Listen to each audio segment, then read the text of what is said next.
Socrates శిష్యుడు Plato ఆధునిక తత్వశాస్త్ర పరంపరలో అతి ప్రధానమైనటువంటి వ్యక్తి సోక్రటీస్ తర్వాత. నిజానికి సోక్రటీస్ గురించి మనకు తెలిసిందే ప్లేటో రాసిన పుస్తకం వల్ల. ప్లేటో అనేవాడు రాయకుంటే సోక్రటీస్ గురించి తెలియదు. ఎందుకంటే సోక్రటీస్ ఏమీ ఒక అక్షరం కూడా సొంతంగా ఎప్పుడు రాయలేదు. సోక్రటీస్ స్వయాన శిష్యుడై సోక్రటీస్తో పాటు దాదాపు 10 ఏళ్ల పాటు విద్యార్థిగా ఉండి స్నేహితుడైన వాడు కండ్ల ముందే సోక్రటీసు రాజ్యం చేత హత్య చేయబడితే ఆవేదన చెందినవాడు ప్లేటో. సో ప్లేటో తన సోక్రటీస్ జీవితం గురించి, ఆయన బోధనల గురించి డైలాగ్స్ అనే ఒక బుక్ రాస్తాడు ఆయన. అట్లా మనకు సోక్రటీస్ గురించి తెలిసింది. చాలామంది ఏమంటారంటే ఇవి నిజంగా సోక్రటీస్ భావనలేనా, లేకుంటే ప్లేటో తన ఆలోచనలు సోక్రటీస్ నోట్లో పెట్టాడు అనే డౌట్ కూడా ఉంది చాలామంది. అట్లేం చేయలేదు. అయితే రాసిన వాడి ప్రభావం దాని మీద ఉంటుంది. వేరే వాళ్ళు రాసినప్పుడు దాని ప్రభావం కొంత ఉంటుంది. కానీ సోక్రటీస్ యొక్క ఆలోచనలను ప్లేటో తన యొక్క సాధ్యమైన నిజాయితీగా ఆయన రాయడానికి ప్రయత్నం చేశాడు. ఎందుకంటే ప్లేటో స్వయంగా తన సొంత బుక్కులు రాశాడు. దాంట్లో ఆయన వెలువరించిన సిద్ధాంతాలకు సోక్రటీస్ ఆలోచనలకు మధ్య తేడా ఉంది. అందువల్ల మనకు అర్థమవుతుంది సోక్రటీస్ ఆలోచనలకి ఆయన నిజాయితీగానే చెప్పడానికి ప్రయత్నం చేశాడని. ప్లేటో ప్రకారము భౌతిక ప్రపంచం ఒకటే కాదు, మన ఇంద్రియాలకు, మన అనుభవానికి, మన పరిశీలనకు దొరికే భౌతిక ప్రపంచం ఒక్కటే కాదు, మన ఇంద్రియాలకు, మన అనుభవానికి, మన పరిశీలనకు దొరకనటువంటి స్వచ్ఛమైన ఒక అభౌతిక ప్రపంచం ఇంకొకటి ఉంది అని నమ్మినాడు అని ప్రతిపాదించినాడు. అభౌతిక ప్రపంచం.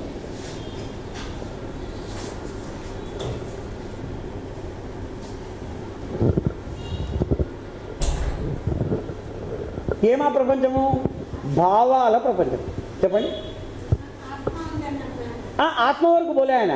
ప్లేటో చెప్పింది ఏమంటే భావాల ప్రపంచం ఒకటి ఉంది, ఆకారాల ప్రపంచం ఒకటి ఉంది.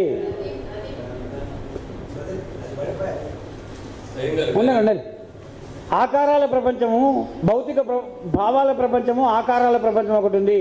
అది స్వచ్ఛమైనది, శుద్ధమైనది, మార్పు లేనిది, స్థిరమైనది, నిత్యమైనది. భౌతిక ప్రపంచం ఏంటి? ఇక్కడ అనేక పదార్థాలు ఉంటాయి, కానీ అవేమి స్థిరమైనవి కావు. ప్రతిదానికి పుట్టుక, పెరుగుదల, నశింపు ఉంది ఇక్కడ. ఎందుకంటే ఇది వాస్తవం కాదు. యాక్చువల్గా అభౌతిక ప్రపంచం ఒకటి ఉన్నది. మన ఇంద్రియాలకు, అనుభవాలకు, పరిశీలనకు దొరకనిది, స్థిరమైనది, నిత్యమైనది ఒక ప్రపంచం ఉన్నది. భావాల, ఆకారాల ప్రపంచం ఉన్నది. దాని యొక్క నీడనే ఇది. ఏమి ఎట్లా అంటే 2+2 4 అనేటువంటి విషయము మనం ఈ భౌతిక ప్రపంచాన్ని చూసి నేర్చుకున్నామా, లేకుంటే అదంతా కదే స్వతంత్రంగా ఉందా? 1+1 ఎంత? 2. అది ఎట్లా తెలిసింది మనకు? భౌతిక ప్రపంచంలో పరిశీలించి తెలుసుకున్నామా? లేదా భౌతిక ప్రపంచంలో ఏ వస్తువు లేకున్నా 1+1 అనేది 2 అనేటువంటి సూత్రాన్ని మనం కరెక్ట్గా రుజువు చేయగలమా? భౌతిక ప్రపంచంలో ఉదాహరణలు ఇవ్వచ్చు. ఒక కుర్చీ పెడితే 2 కుర్చీలు అవుతాయి. ఒక మనిషి ఇంకో 2 మనుషులు అవుతారు. ఒక చాక్పీస్ ఇంకో చాక్పీస్ 2 కుర్చీ ఆకృతి. ఇవన్నీ ఎగ్జాంపుల్స్ మాత్రమే. 1+1 2 అనేటువంటి ఒక అమూర్తమైన ఆకారం లేని ఒక నిరంతర నిత్య సత్యానికి ఇవి రూపాలు, ఉదాహరణలు మాత్రమే. ఇవి గణిత సత్యాలన్నీ ఎటువంటివి? గణిత శాస్త్ర సత్యాలన్నీ అటువంటివే కదా. త్రికోణ ఆకారము మొదలుందా నీ తలకాయలో, లేదా భావాల ప్రపంచంలో? అది నీ మెదడు అర్థం చేసుకొని దాన్ని చెప్పడానికి ప్రయత్నం చేసినాక నువ్వు త్రికోణం అనే ఆకారాన్ని గీసి త్రికోణ ఆకారంలో వస్తువులను తయారు చేసినావు కదా. ఆ త్రికోణంలో ఉండే ఏ ఆకారమైనా ఖచ్చితంగా దాని 3 కోణాలను కలిపితే ఎంత వస్తుంది? త్రికోణం 180 డిగ్రీలే రావాలా. 180 డిగ్రీల కంటే తక్కువనో ఎక్కువనో ఉండే త్రికోణాన్ని నిర్మించగలవా నువ్వు? ఎందుకు? ఎందుకంటే నీ చేతిలో లేదు. అది నీ ప్రపంచానికి సంబంధించింది కాదు. అది ఒక అభౌతిక ప్రపంచము, దాని నియమాలు, అదొక పరిశుద్ధమైన శుద్ధమైనది. అది దాని ప్రకారం నువ్వు చేయాలంతే. సో భావాల ప్రపంచం ఒకటి ఉన్నది, పరిశుద్ధమైన ప్రపంచం ఒకటి ఉన్నది, నిత్యమైనది. అది ఇది అనిత్యమైనది. ఈ భౌతిక ప్రపంచం అనిత్యమైనది, నిరంతరం మారేది, నశించిపోయేది. దానికి ఆయన ఏమన్నాడంటే ఇది ఎప్పుడూ ఉనికిలోకి వచ్చి ఉనికిలో నుంచి ఉనికిలో నుంచి వెళ్ళిపోయేది. బికమింగ్ అంటే వచ్చేది, వచ్చిపోతుంటుంది. ప్రవాహం, బీ కమింగ్, వస్తుంటుంది పోతుంటుంది, బికమింగ్. ఇది బీయింగ్, ఉంటుంది, ఉనికిలో ఉంటుంది. ఇది బీయింగ్, అది బికమింగ్ అని. అది బీయింగ్, అది ఉంటుంది. బీయింగ్ అంటే ఉండడం, హ్యూమన్ బీయింగ్ అది ఉనికిలో శాశ్వతంగా ఉండేది. ఇది దాని యొక్క ప్రతిఫలన, దాని యొక్క రిఫ్లెక్షన్, వస్తుంటుంది పోతుంటుంది. ఇక్కడ అందుకని శాశ్వతంగా ఉండవు. అంటే కీలకమైనది ఏది? ఐడియా. అది హేతుబుద్ధి చేత ప్రకాశవంతమవుతుంది. ఆయన హేతువును వదలలేదు. భౌతిక ప్రపంచాన్ని అశాశ్వతమైనది, అనిత్యమైనది, నశించిపోయేది కాబట్టి ఇది ప్రధానమైనది కాదన్నాడు. కానీ భావాల ప్రపంచము అభౌతికమైనది అయినప్పటికీ నిత్యమైనది, స్థిరమైనది అని చెప్తున్నాడు. కానీ హేతుబుద్ధిని వదలలేదు. దీన్ని తెలుసుకోవడానికి నీకున్న ఏకైక మార్గం హేతుబుద్ధే. గణిత శాస్త్రాన్ని ఎట్లా తెలుసుకున్నావు? లాజిక్ ద్వారా, హేతువు ద్వారా. మ్యాథమెటికల్ సూత్రాలన్నీ అట్లే కదా. జియోమెట్రీ, కొలతలు, దూరాలు, ఆకారాలు, వీటన్నిటిని నువ్వు కేవలం జామెట్రీ ద్వారా, రీజనింగ్ ద్వారా, లాజిక్ ద్వారా మాత్రమే చేయగలుగుతాను. కాబట్టి సమాజాన్ని కూడా సక్రమమైన దారిలో పెట్టాలా, వ్యవస్థలను స్పష్టమైన పద్ధతిలో రూపొందించాలా, ఎవరికి అన్యాయం జరగకూడదు అంటే హేతుబుద్ధిని పూర్తిగా డెవలప్ చేసుకున్నటువంటి మనుషులే ప్రపంచాన్ని పాలించాలా, తత్వవేత్తలే రాజులు కావాలా అనేది ప్లేటో యొక్క రిపబ్లిక్ గ్రంథంలో ఆయన సూచించేటువంటి మాట. Philosopher should be the king. తత్వవేత్త రాజు కావాలి, లేదా పాలకుడు కావాలి. అంటే ఆయన ఉద్దేశంలో ఒక వ్యక్తే పాలించాలని కాదు. ఒక పార్లమెంట్ అయినా, ఒక కొంతమంది ప్రతినిధులైనా సరే వాళ్ళు ఎవరై ఉండాలంటే హైలీ క్వాలిఫైడ్ అయి ఉండాలి, తాత్వికులై ఉండాలి. ఈ ఉన్నతమైనటువంటి భావాల ప్రపంచం గురించిన జ్ఞానం ఉన్న వాళ్ళే ఉండాలి. ఈ అశాశ్వతమైన భౌతిక ప్రపంచంలో మునిగిపోయిన వాళ్ళు కాదు. నైతిక విలువల చేత, భావాల చేత ప్రభావితమైన మనుషులై ఉండాలా, తాత్వికులై ఉండాలా. అటువంటి తాత్వికులే పరిపాలకులు కావాలా అనే అభిప్రాయం ఉంది. ప్రజాస్వామ్యానికి వ్యతిరేకైన, డెమోక్రసీకి వ్యతిరేకి, రిపబ్లికన్ ఆయన. రిపబ్లిక్ను కోరుకుంటాడు ఆయన. కానీ ఆ రిపబ్లిక్ను నడిపేటువంటి వాళ్ళు ఎవరై ఉండాలా? హైలీ క్వాలిఫైడ్ అయి ఉండాలా అనుకుంటాడు ఆయన. అత్యంత విద్యావంతులు, జ్ఞానం ఉన్న వాళ్ళు, విద్యావంతులు మాత్రమే రాజ్యాన్ని నడపాలా. ఇంతవరకు తాగడైనా పిల్లలను పెంచడము, నెక్స్ట్ జనరేషన్, ఫ్యూచర్ జనరేషన్కి సంబంధించిన పిల్లలను పెంచే బాధ్యత అజ్ఞానులైన తల్లిదండ్రులకు అప్పచెప్తే వాళ్ళు తమ అజ్ఞానాన్ని వాళ్ళ మెదడులో కూరుతారు. ఎందుకంటే తమ అజ్ఞానం, తమ తల్లిదండ్రుల అజ్ఞానాన్ని తమ పిల్లల తలకాయలు కూడా ఎక్కిస్తారు. అట్లా తరం నుంచి తరానికి అందుతుంటుంది. కాబట్టి ఈ అజ్ఞానాన్ని, మత ఛాందసత్వాన్ని, ఈ మూఢనమ్మకాలను స్వస్తి చెప్పాలంటే పిల్లలని రాజ్యం స్వాధీనం చేసుకొని రాజ్యమే పెంచాలంటే లేదా?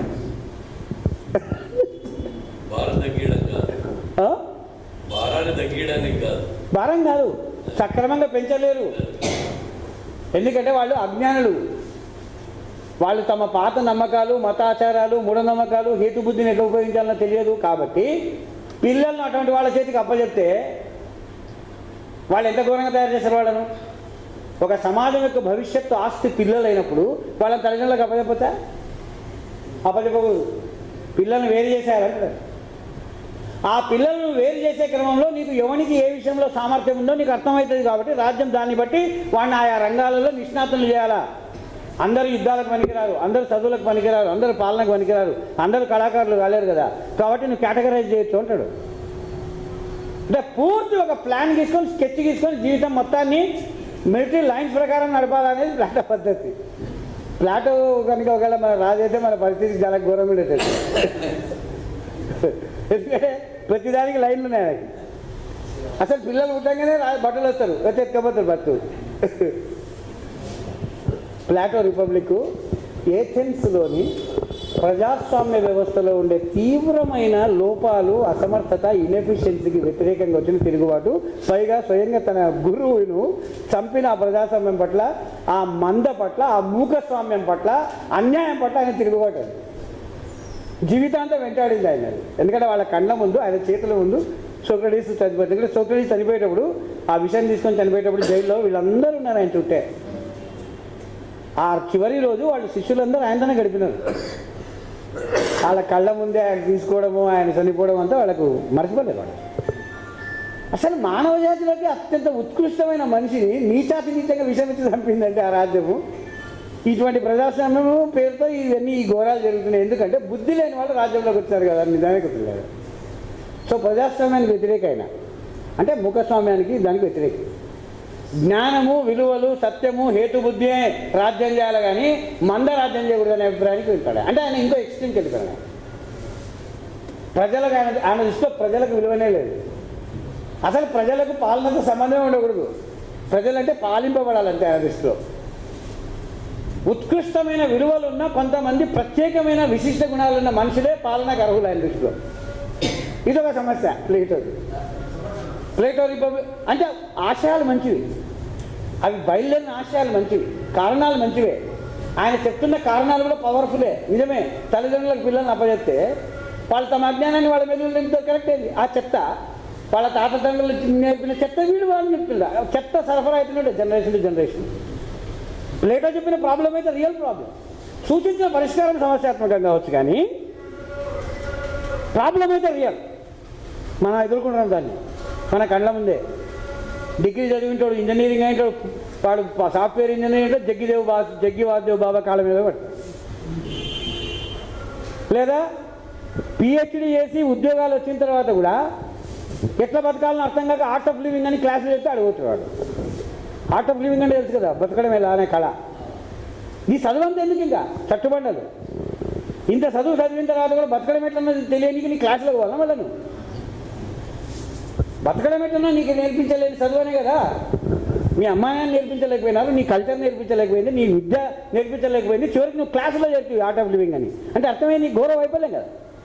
సో ప్లేటో చెప్తుంది నిజం, ఈ రోజు నీకు పరిష్కారం కాలే. మనుషులని పుట్టిన తర్వాత సమాజంతో అందరితో సామరస్యంగా బతకడం ఎట్లా, హేతుబుద్ధిని పదును పెట్టడం ఎట్లా, దానికి తగిన శిక్షణ విధానం, విద్యా విధానం ఎట్లుండాలనే దానికి సంబంధించినంత వరకు అది నిరంతరం ప్రయోగం చేయాల్సినదే. సో చాలా కీలకమైన పాయింట్ను ప్లేటో లేవనెత్తుతాడు. ఎందుకంటే అజ్ఞానులైనటువంటి మంద ప్రజాస్వామ్యం కనుక వాళ్ళ చేతికి చిక్కితే ప్రతిభావంతులు చంపేస్తుంది. అది ఏథెన్స్ ప్రజాస్వామ్యం ఎవరిని చంపింది? అసలు ఆ నగరంకే కాదు, ఆనాటి ప్రపంచంలోకి వెళ్ళి అత్యున్నత మేధావి. బహుశా లెక్కేస్తే బుద్ధుడు ఇంకా ఆయనకంటే ఇంకా ఉన్నతుడు ఎవడంటే బుద్ధుడు ఉంటాడు ఇంకా ఆ కాలంలో. బుద్ధుడు తర్వాత సోక్రటీస్ ఇంకా. ఎందుకంటే అన్ని రకాల విషయాల మీద అంత సూక్ష్మంగా ఆలోచించడం ఎవరు లేరు. అంటే ఒక విశ్వస్థాయి, గ్లోబల్ స్థాయి ఇంటలెక్చువల్ని ఒక చిన్న ఊర్లో ఉండే ఒక ప్రజాస్వామ్యం సంపేసింది. దీనికి కారణం ప్లేటోను వేధించింది. అది హేతుబుద్ధి డెవలప్ కానీ మంద చేతిలో పవర్ ఉండడమే కదా. మరి ఈ నెక్స్ట్ జనరేషన్లో ఈ సమస్య నుంచి బయటపడాలంటే మన పిల్లల్ని చిన్నప్పటి నుంచి ట్రైన్ చేసే పద్ధతి వేరే ఉండాలి. పద్ధతి వేరు ఉండాలంటే పాలించేటోడు ఫిలాసఫర్ అయి ఉండాలి, తత్వవేత్త ఉండాలి, జ్ఞానం ఉండాలి. మొత్తం ఈ పాలనా వ్యవహారాలన్నింటి ఒక జ్ఞాని, ఒక ఫిలాసఫర్లు చక్కదిద్దుతుంటే కొన్ని జనరేషన్ల పాటు పిల్లలందరినీ తల్లిదండ్రుల చెత్త నుంచి కాపాడితే అప్పుడు ఈ సమాజాలు కొంచెం బాగా అయితే అప్పుడు ప్రజాస్వామ్యం అన్నీ చేయొచ్చు అని అనాలి. ఆర్ఎస్ఎస్ వాళ్ళు చేశారా? ప్లేటోకు పూర్తి విరుద్ధ దశ, దాన్ని ఒప్పుకుంటారు వాళ్ళు. ప్లేటో యొక్క మెథడ్ని ఒప్పుకుంటారు వాళ్ళు. ప్లేటో యొక్క ఫిలాసఫీని ఒప్పుకోకపోవచ్చు కానీ ప్లేటో మెథడ్ని ఒప్పుకుంటారు. చిన్నప్పుడే మా శిశు మందిర్లో చేర్పించండి, ఇంకా మర్చిపోండి, ఇంకా మేము తర్వాత వాడికి ట్రైనింగ్ అంతా పూర్తయినా కాకినిక్కర్, తెల్ల షర్టు, లాటి ఇచ్చి ఇంటికి పంపిస్తాం అంటారు.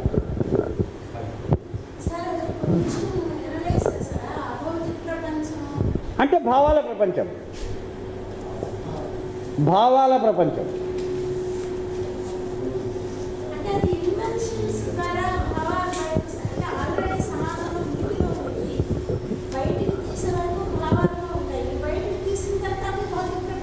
అంటే ఆయన భావాలంటున్నది మనం ఇప్పుడు భౌతిక ప్రపంచాన్ని అన్వేషించే క్రమంలో మనకు వచ్చిన పరిశోధనలు, మనకు వచ్చినటువంటి విశ్లేషణలు మన భావాల రూపంలో వస్తాయి. వాటి గురించి అనడంలో ఆయన మన పరిశీలనతో, మన అనుభవాలతో సంబంధం లేకుండానే ముందే మనకు తెలిసిపోయిన సత్యాలు కొన్ని ఉంటాయి.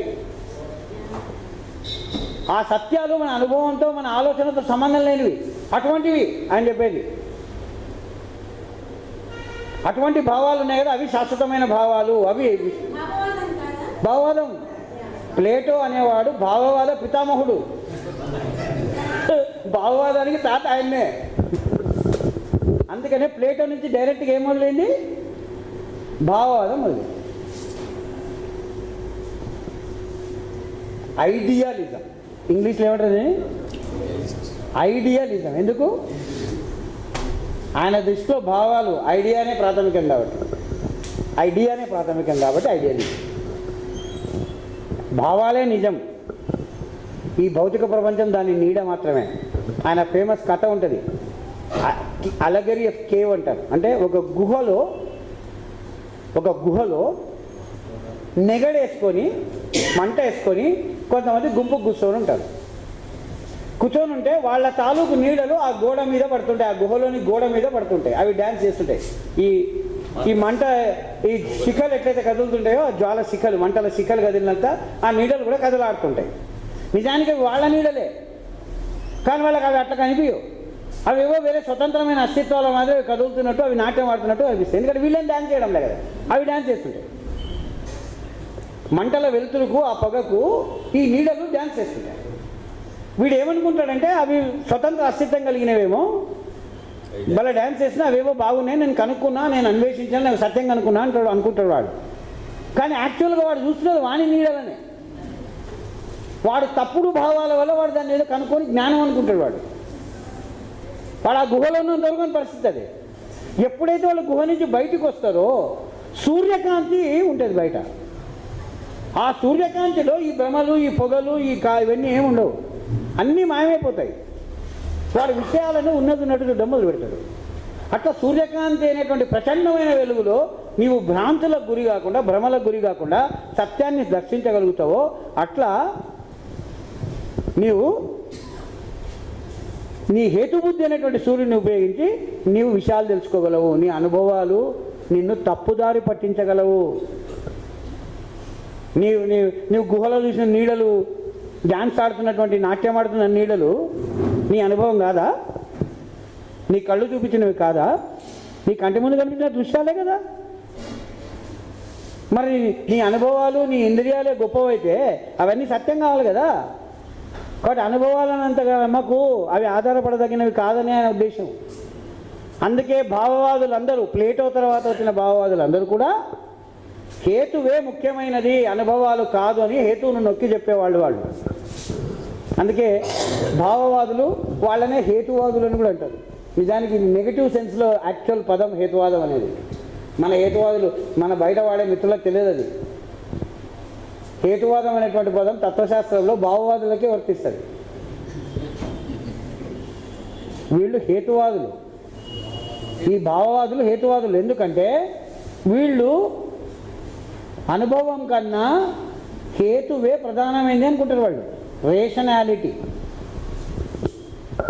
మనిషి బుద్ధికి ఉన్న తర్క శక్తి ఉంది కదా, సత్యాన్ని కనుక్కోవడంలో దానిదే ప్రధాన పాత్ర, అనుభవాలది కాదు ప్రధాన పాత్ర. ఎందుకంటే అనుభవాలు నీకు ఇంద్రియాల ద్వారా వస్తాయి, నీ ఇంద్రియాలు నిన్ను మోసం చేయగలవు కదా. ఇంద్రియాలు మోసం చేయవా? చేస్తాయి కదా. నీళ్లు లేని ఎడారిలో ఎండమావులు చూపించడం లేదా? దాంట్లో కోసం ఉరికి నువ్వు అలసిపోయి చచ్చిపోలేదా? ఎన్నో భ్రమలకు గురి అవుతుంది, కళ్ళు ఎన్నో భ్రమలకు గురి చేస్తాయి, నీ ముక్కు ఎన్నో భ్రమలకు గురి చేస్తుంది, నీ ఇంద్రియాలకు అనేక పరిమితులు. పైగా పోనీ నీ ఇంద్రియాలు కరెక్టే పనిచేస్తున్నాయి అనుకుందాం, నీవు చూసినది నేను చూడను, ఎందుకంటే నా కళ్ళకు నీ కళ్ళకు తేడా ఉంటుంది. మన ఇద్దరం ఒకే అభిప్రాయానికి రాము, ఏకాభిప్రాయానికి రాలేము. లోకంలో 1,00,000 మంది ప్రజలు ఉంటే ఒక విషయాన్ని చూసి 1,00,000 అభిప్రాయాలు ఉంటాయి. 1,00,000 భిన్నాభిప్రాయాలు ఏమంది వాడిని వాని అనుభవమే కరెక్ట్ కదా. ఎట్లా మరి సత్యంకి వచ్చేది? ఇప్పుడు ఆ 1,00,000 మంది కొట్లాడుకుంటే ఏమవుతుంది? ఇప్పుడు ఆ 1,00,000 మంది కూర్చొని చర్చిస్తారు, ఎవరికి వాడు వాళ్ళ అనుభవాన్ని చర్చిస్తారు. సత్యాన్ని ఎట్లా తెలిసాలా? 10 మంది గుడివాళ్ళు కలిసి ఏనుగుని ఎక్కడం అనే కథ తెలుస్తుంది మనకు. 10 మంది గుడివాళ్ళు కలిసి ఒక ఏనుగును, ఒకడు తొండం పట్టుకుంటాడు, ఒకడు కాళ్ళు, ఒకడు చేత, ఒకడు చెవులు, ఒకడేమో కడుపు పట్టుకుంటాడు, ఒకడు తోక పట్టుకుంటాడు. వాళ్ళందరూ పట్టుకొని అనుభవం సంపాదించిన తర్వాత వచ్చి కూర్చుంటారు. ఏనుగు ఎలా ఉందని చర్చ మొదలవుతుంది. ఒకడేమంటాడు, తోక పట్టుకున్నాడు, తాడులాగున్నట్టు. ఏనుగు అంటే ఏం లేదా, ఒక తాడు అంటాడు. తొండం పట్టుకుంటే తాడేంటిదిరా, అర్థం లేదా, అది ఒక పెద్ద పైపు అంటాడు. కాళ్ళు పట్టుకున్నాడు అంటే పైపు ఏంటిది, తాడేంటిదిరా, అది ఒక స్తంభం అంటాడు కాళ్ళు పట్టుకున్నాడు. చెవులు పట్టుకున్నాడు ఏమంటాడు, మీకు ఏమైనా మతిపోయిందా ఏమి, ఏనుగంటే ఒక చాటరా అంటాడు. కడుపు పట్టుకున్నాడు ఏమంటాడు, మిమ్మల్ని అందరినీ పిచ్చేశ్వరికి పంపించాల్సిందేరా, చేను అంటే ఒక పెద్ద చెట్టు కాండం లాంటిది అది అంటారు. ఎవరి అనుభవం తప్పు, ఎవరి అనుభవం కరెక్టు, ఎవరి అనుభవం తప్పు? దాంట్లో ఎవరైనా తప్పున్నారా? అందరు కరెక్టే, కానీ ఎవరి అనుభవం అంది ఏకాభిప్రాయానికి వచ్చేది ఎట్లా? తర్కబుద్ధి లేకుండా, హేతుబుద్ధి లేకుండా ఈ అన్ని రకాల కోణాలలో దాగి ఉన్న ఈ అన్ని రకాల చిన్న చిన్న శకలాలను ఏకం చేసి కుట్టి ఆ పజిల్ను సాల్వ్ చేసి దానికి ఒక రూపం ఇచ్చి అసలైన సత్యానికి నేను తీసుకుపోయేది ఏది? లాజికే కదా. అరే మనం ఒకరోజు ఒక పార్క్ ముట్టుకున్నట్టున్నాంరా, అన్నీ కలిపితేనే ఒక ఆకారం వచ్చేటట్టుందని చెప్పేటోడే వాడు. హేతుబుద్ధి అనేటువంటి టైలర్ లేకుండా ఈ పీలికలు శీలికలు ఒక బట్టగా ఎట్లా మారుతాయి, ఒక డ్రెస్కి ఎట్లా మారుతాయి? అవునా కదా? మరి ప్లాటో కరెక్ట్ కదా? ఊరికి భావవాది హేతువాదం తింటే అంత ఈజీగా ఓడిపోతాడు ఆ ప్లేటో?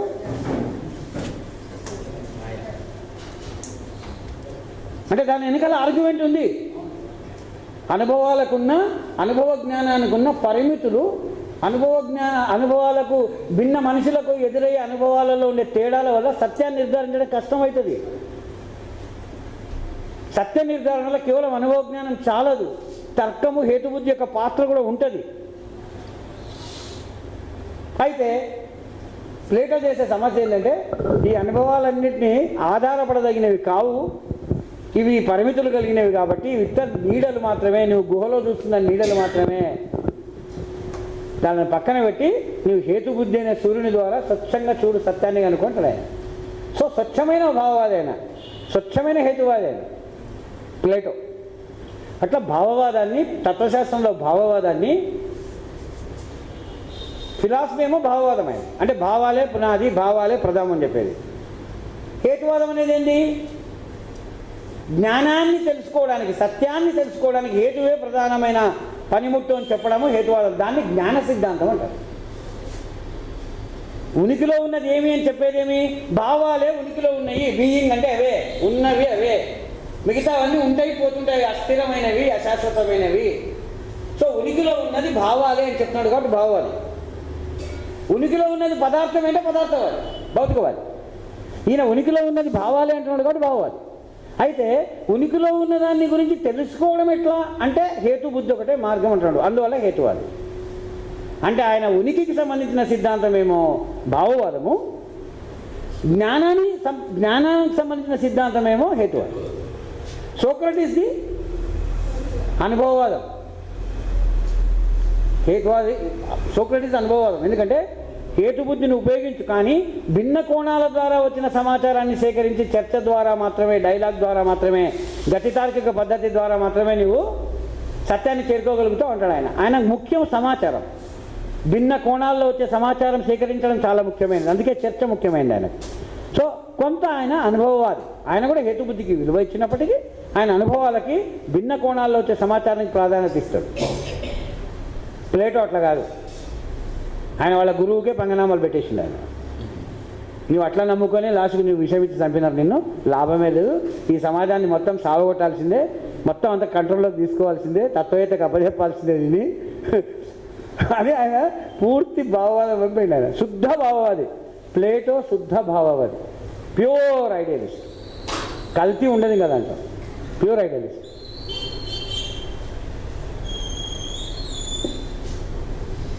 ఈయన శిష్యుడు అరిస్టాటిల్, పూర్తి గురువుకు విరుద్ధమైన వ్యక్తి. పూర్తి ప్లేటోకు పూర్తి విరుద్ధ దిశలో సాగినాడు ఆయన.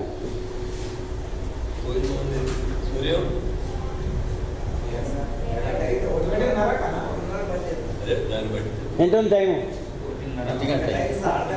అంతే, అరిస్టాటిల్ అయిపోకూడదు. నా ప్లాన్ కూడా అదే. తర్వాత ఆధునిక యుగంలో జంప్ చేస్తాం మనం. ఇది పునాది మనకు అవసరం. ఆధునిక తత్వశాస్త్రాన్ని అర్థం చేసుకోవడం కంటే ముందు ఈ నాటకం జరిగింది ప్రాచీన కాలంలో.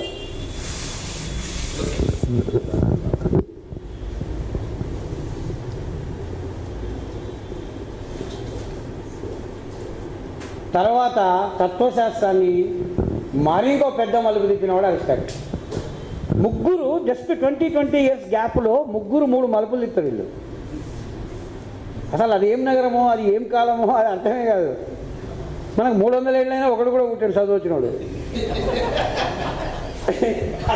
60 ఏళ్ళ కాలంలో ఒకడు ఒక మహా శిఖరం లాంటి వాడు పుట్టినాడు. అరిస్టాటిల్ ఏం చేశాడంటే ప్లేటోతో పూర్తిగా విభేదించి పరిశీలన లేకుండా సత్యాన్వేషణ అనేది మొదలు కూడా కాదని ఆయన. ప్రపంచాన్ని పరిశీలించకుండా, వాస్తవాలను సేకరించకుండా, వాస్తవాలను కేటగరైజ్ చేయకుండా, వర్గీకరించకుండా, వాటి మధ్య సంబంధాలను కనిపెట్టకుండా, కార్యకారణ సంబంధాలను అర్థం చేసుకోకుండా సత్యం అనేది నువ్వు తెలుసుకోలేవు. సత్యం అనేది భౌతికమైనది, బయట ఉంటుంది, నీ తలకాయలో ఉండదు. దాన్ని కనుక్కోవడానికి నీ తలకాయ పనిచేయాల్సిందే తప్ప సత్యం తలకాయలో ఉండదు. ప్లేటోకు తలకాయలో ఉంది సత్యం, భావాల్లో ఉంటుంది. బయట ఉండే ప్రపంచము దీని తాలూకు ప్రొజెక్షన్, దీని తాలూకు ప్రాతినిధ్యం అంతే. కానీ అరిస్టాటిల్ దాన్ని పూర్తి తలకింద చేసి నిలబెట్టినాను. నో, సత్యం అనేది ఒక లోకంలో ఉంటుంది, జగత్తులో సత్యం ఉంటుంది. సో ఆయన ఏమంటాడు,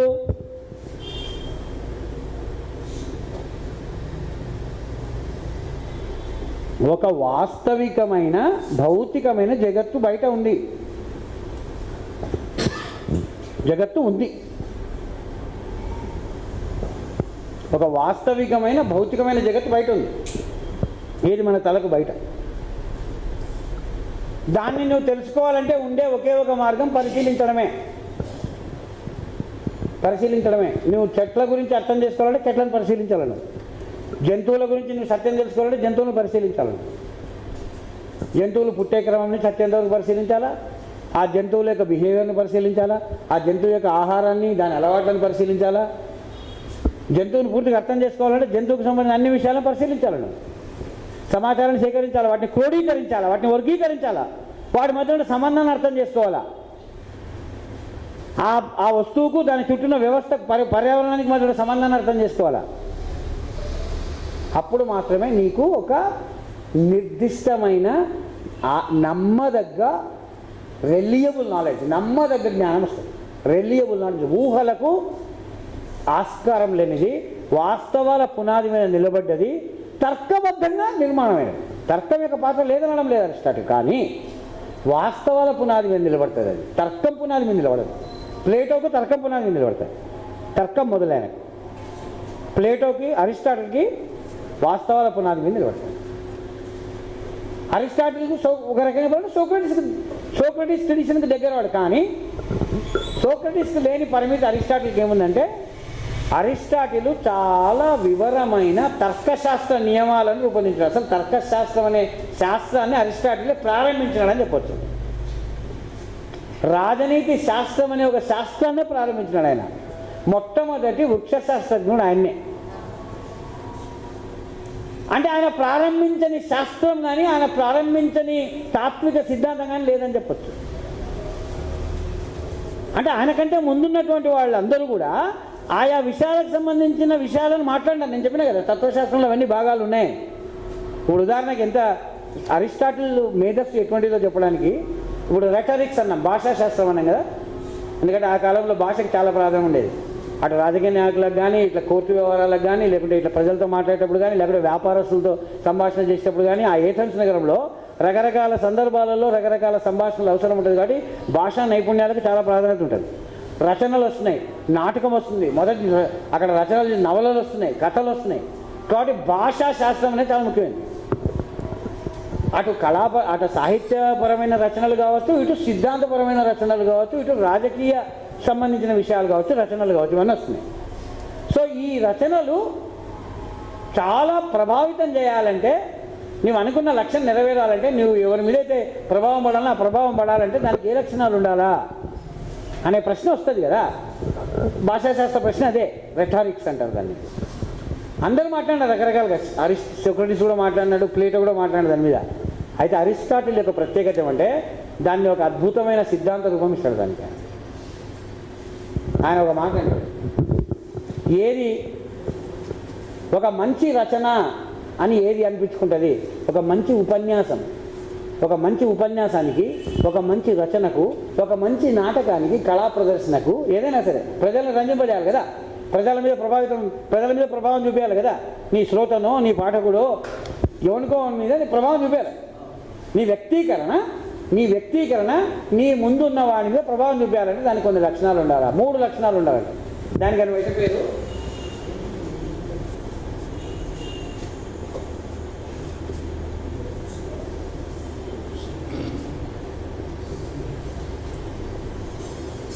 ఈ 3 లక్షణాలు ఉండాలంటే ఆయన మొదటిది లోగోస్ అంటే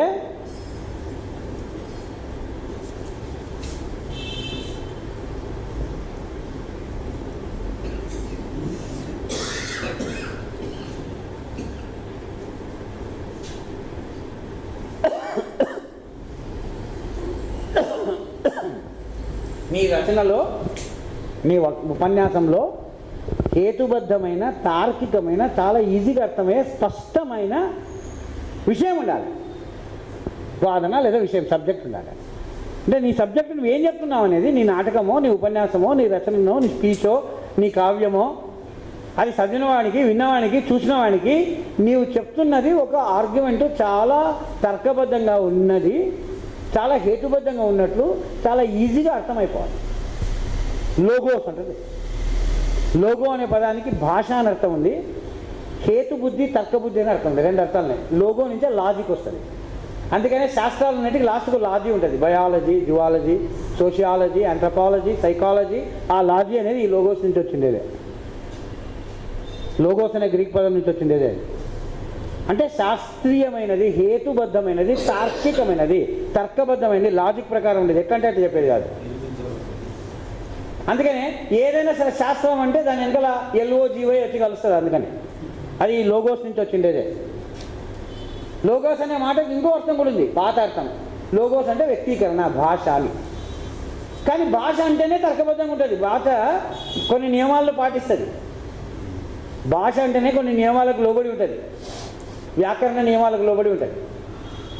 నియమాలకు సంబంధం లేని భాష ఉండదు. ఇప్పుడు నేను మాట్లాడే భాష మీకు ఎందుకు అర్థమవుతుందంటే ఆ భాష మన ఇద్దరిది కాబట్టి, మన ఇద్దరికి కూడా ఆ భాష నియమాలు తెలుసు కాబట్టి, నేను మాట్లాడేది నియమబద్ధంగా ఉంది కాబట్టి మీకు అర్థమవుతుంది. నేను మీకు తెలియని భాష మాట్లాడినా లేదా నియమాలతో సంబంధం లేకుండా పిచ్చిగా నేను తెలుగు భాష పదాలను ఉపయోగించినా నేను కన్వే చేయలేదు మీకు. కాబట్టి లోగోస్ అనేది భాష అనే అర్థంలో తీసుకున్న నియమబద్ధమైన అర్థం ఉంటుంది. సో నీది నియమబద్ధమైన, హేతుబద్ధమైన, తార్కికమైన, స్పష్టమైన వాదన ఉండాలి. ఫస్ట్ నీ కంటెంట్, నీ సబ్జెక్టు పర్ఫెక్ట్గా సెట్ చేసుకోవాలి. నువ్వేం చెప్పాలనుకున్నావు అదొక లక్షణం ఉంటే చాలదు. అయితే అది కీలకమైనది. దాంతోపాటు ఎథోస్ ఉండాలంటాడు. ఎథోస్ అంటే ఎథిక్స్, నిజాయితీ. అన్నిటికంటే ముఖ్యమైన నైతిక విలువ ఏంటిది? నిజాయితీ. ఈ మాట్లాడుతున్న రచయిత, ఈ మాట్లాడుతున్న మనిషి తాను మాట్లాడుతున్న సబ్జెక్టుకు ఎంతవరకు న్యాయం చేస్తున్నాడు, అతనికి ఆ విషయం తెలుసా, అతని మాటల్లో నిజాయితీ ఉందా, అతనికి ఆ విషయం మాట్లాడేంత క్వాలిఫికేషన్ ఉందా, ఆ జ్ఞానం ఉందా, లేదా ఊరికే బొంకుతున్నాడా, ఊరికే ఏదో జస్ట్ ఊరికే చీటింగ్ చేస్తున్నాడు, ఊరికే పదాలు వల్లించి కొంచెం ఏదో పదాలు ఏమంటారు దాన్ని పదడాంబికంతో, పదాడంబరంతో మాయ చేసిపోతున్నాడా. నిజంగా అథెంటిసిటీ ఉందా, సాధికారత ఉందా, ఆ విషయాల పట్ల అతనికి జ్ఞానం ఉండాలి అనేది తెలిసిపోతుంది అవతలవాడికి. అంటే ఒక రచన అనుకో, నువ్వు ఆ రచన చేసినప్పుడు పలానా విషయాన్ని నేను పలానా రచయిత నుంచి తెలుసుకున్నానని ఫుట్నోట్లు నెంబర్ 1, నెంబర్ 2 ఇచ్చి కింద పలానా రచనలో అని ఇస్తాం. తర్వాత బిబ్లియోగ్రఫీ, నా గ్రంథ రచన, ఈ రచనకు ఉపయోగపడిన గ్రంథాలు ఇవి చదివినా నేను నా పుస్తకం రాయడం కొరకు ఒక 100. ఇవన్నీ ఎందుకు ఇస్తారు రచయితలు? తమ ఎథోస్, తమ నిజాయితీని పాఠకునికి చెప్పుకోవడం కొరకు. ఇదంతా నా తలలోనే పుట్టిందని చెప్పడం లేదు. నేను కూడా ఎంతోమంది ఇతర రచనలు చదివి నేర్చుకున్నాను. దాంట్లో నా సొంత ఆలోచనలు కొన్ని వచ్చినాయి. ఇక్కడ ఇచ్చిన ఈ వాక్యాలనే కదా ఇవి పలానా ఆయన పలానా పుస్తకాలు అన్నవి అని కొటేషన్లు ఇవ్వడం, ఫుట్నోట్ ఇవ్వడం, ఆ వివరాలు ఇవ్వడం, రిఫరెన్స్ బుక్లు ఇవ్వడం, తనకు ఎవరెవరు సహాయం చేస్తారో వాళ్ళ మాటలు చెప్పడం. ముందు మాటల్లో రాస్తారు, నేను రాసిన ఈ గ్రంథాన్ని ప్రింటింగ్ కంటే ముందే ఇంకా డ్రాఫ్ట్ రూపంలో ఉన్నప్పుడే నా స్నేహితులు, కొలీగ్స్, పలానా వాళ్ళు చూసి విమర్శించి తప్పులు సరిదిద్ది దీన్ని ఎడిట్ చేసి ఈ పుస్తకం ఈ రూపంలో రావడానికి కారణమైనారని రాసుకుంటారు. అంటే అది వాళ్ళ నిజాయితీ, ఎథోస్. ఒక కళాకారుడు, ఒక రచయిత, ఒక ఉపన్యాసకుడు ఎంత నిజాయితీ ఉంటే అంత ఆకట్టుకుంటాడు. డాంబిక ప్రదర్శనతో ఎంత డంబత్వం చూపిస్తే, ఎంత ఆడంబరం చూపిస్తే అంతగా వాడు తెలియకుండానే దూరం అయిపోతాడు. మొదట్లో చప్పట్లు కొడతారు, కానీ గ్రాడ్యువల్గా అర్థమైపోతాడు. So true to yourself. నీవు లోపల ఎట్లునో బయట కూడా అట్లే ఉంటుంది. ఎథోస్ అంటే అది ఎథిక్స్, నిజాయితీ. ఎథోస్ అంటే నిజాయితీ. మూడవది ప్యాథోస్. ప్యాథోస్ అంటే ఉద్వేగాలు, ఎమోషన్స్. ఎవరి ఉద్వేగాలు ఇక్కడ ముఖ్యము?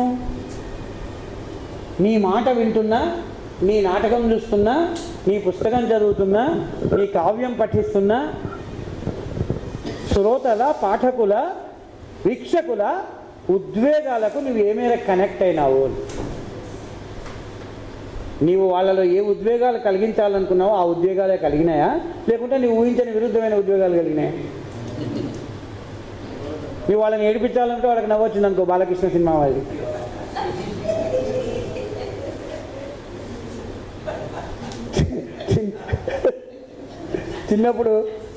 చిన్నప్పుడు మా సీనియర్ ఒక ఆయన ఉండే, మా అన్న వాళ్ళ బ్యాచ్ ఆయన. మా అన్న వాళ్ళందరూ ఎన్టీఆర్ ఫ్యాన్లు, ఈయన ఒక్కడు కృష్ణ ఫ్యాన్. కాబట్టి ఆయనకు నీచమైన అనుభవాలు ఎదురయ్యి మొత్తం ఆయన సర్కిల్లో.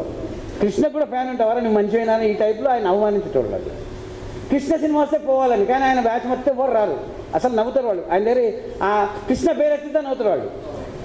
ఆయనకు విధి లేక, వాళ్ళకంటే 6 ఏళ్ళు చిన్నోళ్ళం మేము, జూనియర్ బ్యాచ్, మాధవ బ్యాచ్ ఉండేది. ఆయన ఏం చేసేది, అరే కృష్ణ సినిమా వచ్చిన వాళ్ళం పోదాం రానేది.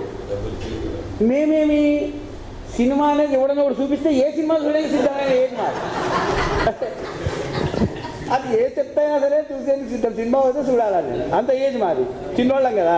పైగా సినిమా చూస్తున్నంతసేపు ఆయన తిండి వంటలు తినిపిస్తాడు మాకు, అదనే బాగా ఉంటుంది. ఆ తిండి కూడా ఇంపార్టెంటే మాకు ఆ ఏజ్లో. అందువల్ల ఈవెందో మేము ఎవరం కూడా కృష్ణాభిమానులు కానప్పటికీ ఆయన తినిపించే తిండి వంటల కోసం ఆ 3 గంటల ఫన్ను కోసం పోయేటోళ్ళం. పోయి కృష్ణని చూసినప్పుడు నవ్వకుండా ఉండడం కష్టం. కృష్ణ చేసే డ్యాన్సులు కానీ, కృష్ణ డైలాగ్ డెలివరీ చూసినప్పుడు నవ్వకుండా ఆపుకోవడం చాలా కష్టం. ఎంత ఆయన మాకు టికెట్లు కొనిచ్చినా, ఎంత మాకైనా తిని వాళ్ళు ఇప్పించినా నవ్వేటోడు. అంటే ఆయన హర్ట్ అయ్యేటోడు. హర్ట్ అయ్యి మమ్మల్ని తిడితే మేము కూడా రాకుండా అయితే ఆయన ఒక్కడైతాడు. బట్ ఆయనకు సమస్య ఉండేది. అందుకని మాకు నచ్చ చెప్పడానికి ఏం చెప్తాడంటే, ఎందుకు నవ్వుతున్నారు అంటే, ఏమో నవ్వొచ్చిందని అంటే, అదే అర్థం చేసుకోండి, తాను ఏడుస్తూ కూడా లోకాన్ని నవ్వించగలిగిన అపారమైన ప్రతిభ.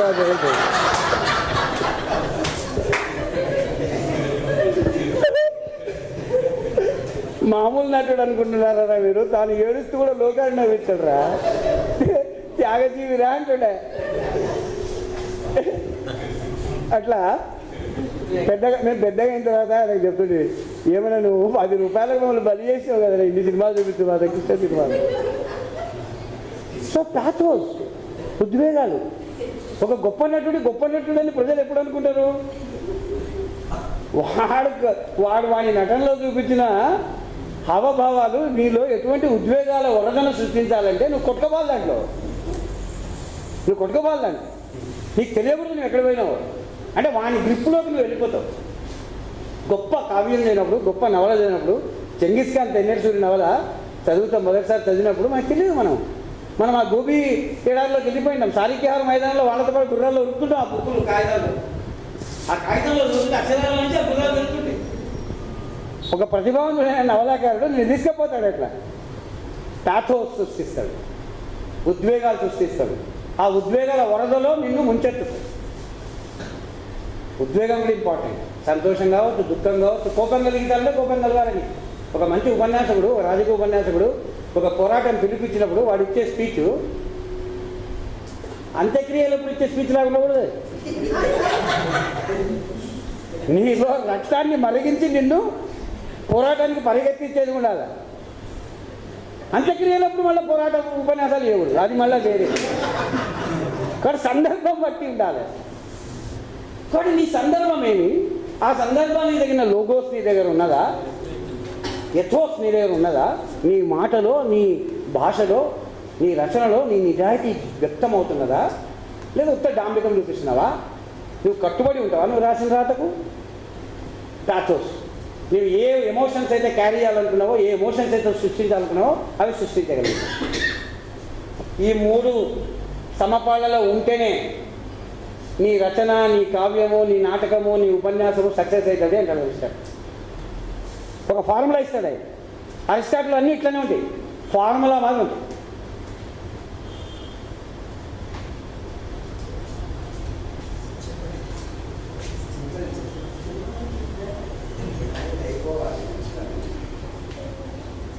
సో అట్లా అరిస్టాటిల్ ఒక రకంగా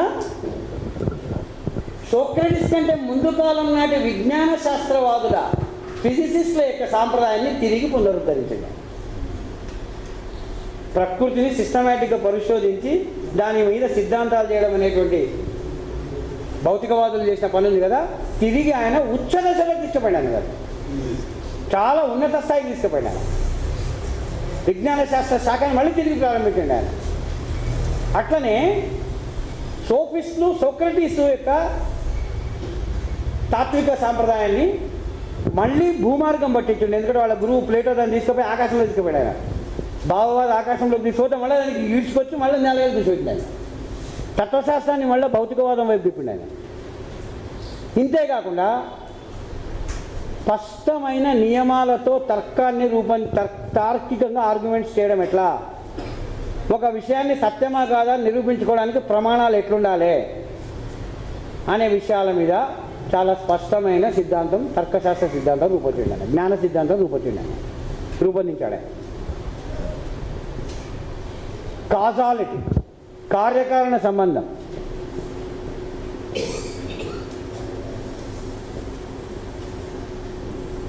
కార్యకారణ సంబంధం గురించి కూడా మొదటిసారి స్పష్టంగా సిద్ధాంతం రూపొందించిన వాడు అరిస్టాటిల్. అంటే ఈరోజు మనం ఆధునిక విజ్ఞాన శాస్త్రానికి అవసరమైన కీలకమైన పునాది అరిస్టాటిల్లోనే పడ్డది. కీలకమైన పునాది అరిస్టాటిల్ పడ్డది. అయితే అంతా బాగుండి అల్లుడి నోట్లో శని అన్నట్లు అరిస్టాటిల్ ఇంకొక సిద్ధాంతాన్ని రూపొందించాడు. ఆ సిద్ధాంతము ఆయన చేసిన శాస్త్రీయ వైజ్ఞానిక కృషి, తాత్విక కృషి ఏదైతే ఉందో దాన్నంతా పక్కకు నెట్టి రోమన్ క్యాథలిక్ చర్చి చేతిలో ఆయుధంగా మారింది. దాన్నే టీలియాలజీ అంటే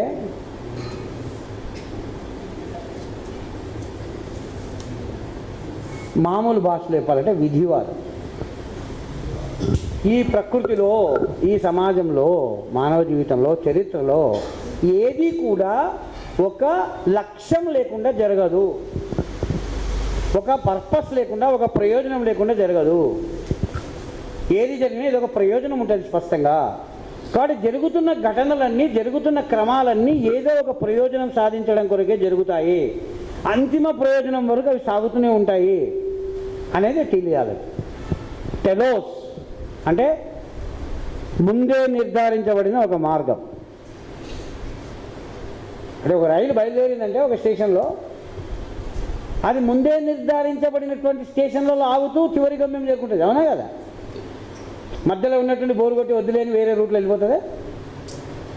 ఏ ట్రైన్, ఏ బస్సు కూడా ముందే నిర్ధారించబడిన రూట్లో, ముందే నిర్ధారించబడిన స్టేషన్లలో ఆగి తీరాల్సిందేది, అదే రస్తాలో పోవాల్సిందేది. కొంచెం వేగంలో అటు ఇటు కావచ్చునేమో కానీ దారి తప్పదు, గమ్యం తప్పదు, మజిలీలు మారదు.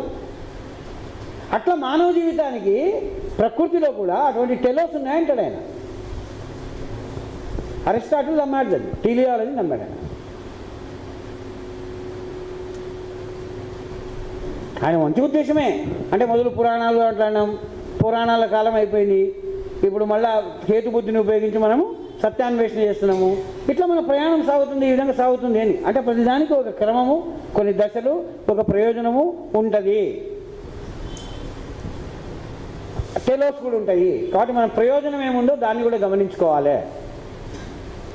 వాస్తవ జగత్తులో ఏం జరుగుతుందో ప్లేటో ఏది మంచిదో ఏది చెడో నువ్వు నిర్ణయించుకొని ఆ భావాల ప్రకారం ప్రపంచాన్ని మార్చోని.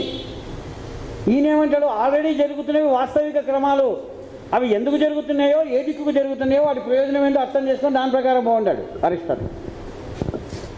సో ప్లాటోకు విరుద్ధమైన వాడు ఆయన. అయితే ఈయన చెప్పిన సిద్ధాంతం ప్రకారం ఏమవుతుంది? విధివాదం వస్తుంది. అంటే ముందే నిర్ణయించబడిన పూర్తి విధివాదం అంటే తలరాత అని కాదు, అర్థం వస్తుంది కానీ నేను రాసిన మాటకు, కానీ తెలుగులో మంచి మాట లేక ఆ మాట వాడలేదు. పూర్వ నిర్ధారిత వాదం అని చెప్పాలి. అంటే ఏమి జరిగినా ప్రయోజనం లేకుండా నిష్ప్రయోజనకరంగా యాక్సిడెంటల్ ఏది జరగదు, యాదృచ్ఛికంగా జరిగేది ఏమి ఉండదు. దాని వెనకాల ఖచ్చితమైన కారణాలు ఉంటాయి, కార్యకారణ సంబంధం ప్రకారం ఖచ్చితమైన కారణాలు ఉంటాయి, ప్రయోజనం ఉంటుంది. అంటే భవిష్యత్తులో ఎక్కడో చోటికి రీచ్ అయ్యి అవుతుంది, అది అయ్యేంతవరకు జరుగుతుంటుంది. అది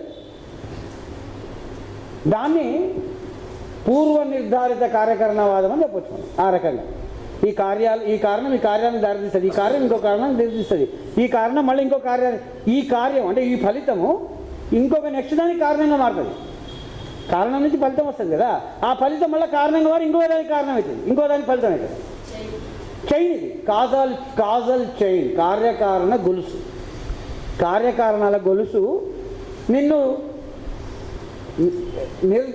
ఏమంటారు అప్రతిహతంగా ఆపలేని విధంగా ముందుకు సాగుతుంటుంది. అది ఒక వేగంగా పోతున్నటువంటి ఒక గూడ్స్ బండి మాదిరి పోతుంటుంది.